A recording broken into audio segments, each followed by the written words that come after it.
D K Shivakumar ಹೇಳಿದ್ದಾರೆ ಏನು ಈಗ ಬಂದ್ಬಿಟ್ಟಿದ್ದಾರೆ ಬಿಜೆಪಿಯವರು. ಮೊದಲು ಯಾಕೆ ಇದನ್ನ ಮಾಡಲಿ? ನಾನು ಮೊದಲನೇ ದಿನನೇ ಪ್ರೆಸ್ ಮೀಟ್ ಮಾಡಿ, ಮೈಸೂರಲ್ಲಿ ಪ್ರೆಸ್ ಮೀಟ್ ಮಾಡಿದ್ದೀನಿ, ಬೆಂಗಳೂರಲ್ಲಿ ಪ್ರೆಸ್ ಮೀಟ್ ಮಾಡಿದ್ದೀನಿ. ಇಲ್ಲಿ ಇದೊಂದು ಷಡ್ಯಂತರ ಅಂತ ಅವತ್ತೇ ಹೇಳಿದ್ದೀನಿ. ನಾನು ಹೇಳಿದ್ದೀನಿ. ಬೇಕಾದ್ರೆ ದಾಖಲೆಗಳನ್ನು ಡಿ ಕೆ ಶಿವಕುಮಾರ್ ಅವ್ರಿಗೆ ಕಳಿಸ್ಕೊಡ್ತೀನಿ. ಅವತ್ತು ನಾವು ಧರ್ಮದ ವಿರುದ್ಧವಾಗಿ, ಧರ್ಮಸ್ಥಳದ ವಿರುದ್ಧವಾಗಿ ಯಾರು ಮಾಡ್ತಾ ಇದ್ದಾರೋ ಅವ್ರ ವಿರುದ್ಧವಾಗಿ ನಾವು ಹೋರಾಟ ಮಾಡಿದಿರಿ. ಟೀಕೆ ಟಿಪ್ಪಣಿಗಳನ್ನು ಪಡೆದಿದ್ದೀರಿ. ಇವತ್ತು ನಾವು ಹೋರಾಟ ಮಾಡ್ತೇವೆ. ಕಾಂಗ್ರೆಸ್ ಅವರು ಆಗ SIT ಮಾಡೋವಾಗ, ಇನ್ನು ಅನಾಮಧೇಯನ್ಗೆ ವೈಭವೀಕರಿಸೋವಾಗ ಎಲ್ಲೋಗಿದ್ರು ಕಾಂಗ್ರೆಸ್ ಅವರು? ಈಗ ಎಲ್ಲರೂ ಮಾತಾಡಕ್ಕೆ ಶುರು ಮಾಡಿದ್ದಾರೆ. ಯಾಕೆಂದ್ರೆ ಏನು ಸಿಕ್ಕಿಲ್ಲಲ್ಲ ಅಲ್ಲಿ, ಏನು ಸಿಕ್ಕಿಲ್ಲ ಅಲ್ಲಿ. ದ್ರೋಣ ಆಯಿತು, ಏನು ಎಲ್ಲ ಏನೇನು ಎಕ್ವಿಪ್ಮೆಂಟ್ ಆಯಿತೋ ಎಲ್ಲ ಆಯಿತು. ಕೋಟ್ಯಾಂತರ ರೂಪಾಯಿ ದುಡ್ಡು ಖರ್ಚು ಮಾಡಿದ್ದಾರೆ ಈಗ ಇದಕ್ಕೋಸ್ಕರ. ಯಾವನೋ ಅನಾಮಧೇಯ ನಾಳೆ ಇಲ್ಲೂ ಚಿತ್ರದುರ್ಗದಲ್ಲಿ ಯಾರಾನ ಬಂದು SP ಕಂಪ್ಲೇಂಟ್ ಕೊಟ್ಬಿಟ್ಟು ಇಲ್ಲೊಂದು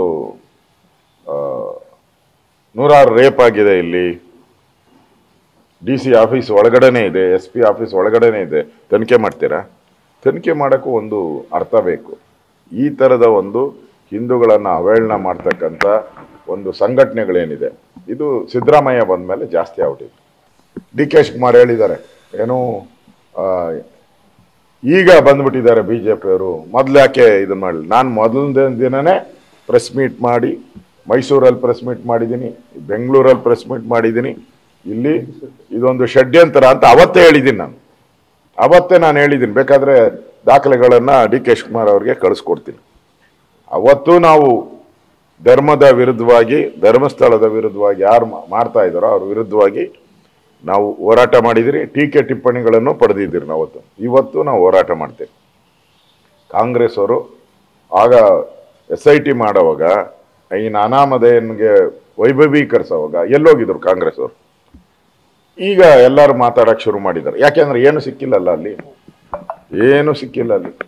ದ್ರೋಣ ಆಯಿತು, ಏನು ಎಲ್ಲ ಏನೇನು ಎಕ್ವಿಪ್ಮೆಂಟ್ ಆಯಿತೋ ಎಲ್ಲ ಆಯಿತು. ಕೋಟ್ಯಾಂತರ ರೂಪಾಯಿ ದುಡ್ಡು ಖರ್ಚು ಮಾಡಿದ್ದಾರೆ ಈಗ ಇದಕ್ಕೋಸ್ಕರ. ಯಾವನೋ ಅನಾಮಧೇಯ ನಾಳೆ ಇಲ್ಲೂ ಚಿತ್ರದುರ್ಗದಲ್ಲಿ ಯಾರಾನ ಬಂದು SP ಕಂಪ್ಲೇಂಟ್ ಕೊಟ್ಬಿಟ್ಟು ಇಲ್ಲೊಂದು 106 ರೇಪ್ ಆಗಿದೆ, ಇಲ್ಲಿ DC ಆಫೀಸ್ ಒಳಗಡೆನೇ ಇದೆ, SP ಆಫೀಸ್ ಒಳಗಡೆನೇ ಇದೆ, ತನಿಖೆ ಮಾಡ್ತೀರಾ? ತನಿಖೆ ಮಾಡೋಕ್ಕೂ ಒಂದು ಅರ್ಥ ಬೇಕು.